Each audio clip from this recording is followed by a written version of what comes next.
three equal charges 2 microcoulomb each are held fixed at the three corners of an equilateral triangle of the side 5 cm. Find out the coulomb force experienced by one of the charges due to the rest 2. देखो equilateral triangle है,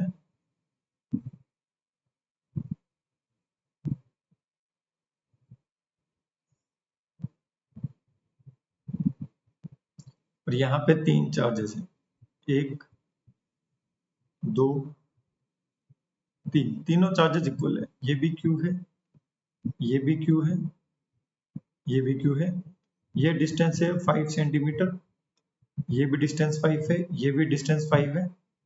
this angle is 60 degree, this angle is 60 degree, this angle is 60 degree. Now I want to know the force any charge. मान लो इस charge पर इन दोनों के कारण force कहाँ लगेगा, तो इस चार्ज पर इसके कारण जो फोर्स लगेगा वो इस डायरेक्शन में लगेगा, इसके कारण जो फोर्स लगेगा वो इस डायरेक्शन में लगेगा, इसके कारण जो फोर्स लगेगा that will be k q square divide by r square, इसके कारण भी जो फोर्स लगेगा k q square divide by r square, है ना। सभी पैरामीटर्स सेम है, तो एफ मैंने इनको नाम दे दिया। अब ये बीच में इनके एंगल है 60 डिग्री, तो इसका जो रिजल्टेंट होगा ठीक इन दोनों के बीच में होगा,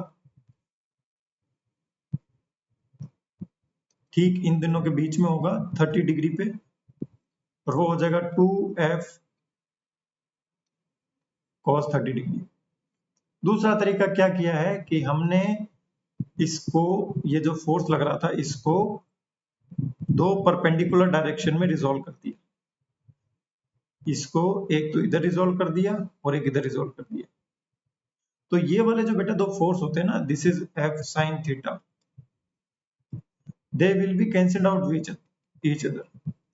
इसका एक कंपोनेंट एफ साइन थीटा और इसका component F sine theta, they will cancelled out with each other, इसीलिए इनका जो रिजल्टेंट होता है वो 2f cos थीटा होता है। कितना होता है? 2f cos theta. ऊपर वाले का f cos थीटा, नीचे वाले का f cos थीटा, तो कितना हो जाएगा 2f cos थीटा। इसलिए कभी भी ऐसा प्रॉब्लम आए कि जब दो फोर्सेस आपस में इक्वल हो तो उनका जो रिजल्टेंट होगा वो ठीक उनके बीच में होगा, और कितना होगा 2f cos थीटा, ऐसे याद रख सकते हो। तो सॉल्व कर लो डायरेक्टली। तो इस चार्ज पार्टिकल पर जो नेट फोर्स लगेगा वो इस डायरेक्शन में लगेगा, that will be 2 times of f, यानी k q square divide by r square, और यहाँ पे आ जाएगा cos थीटा।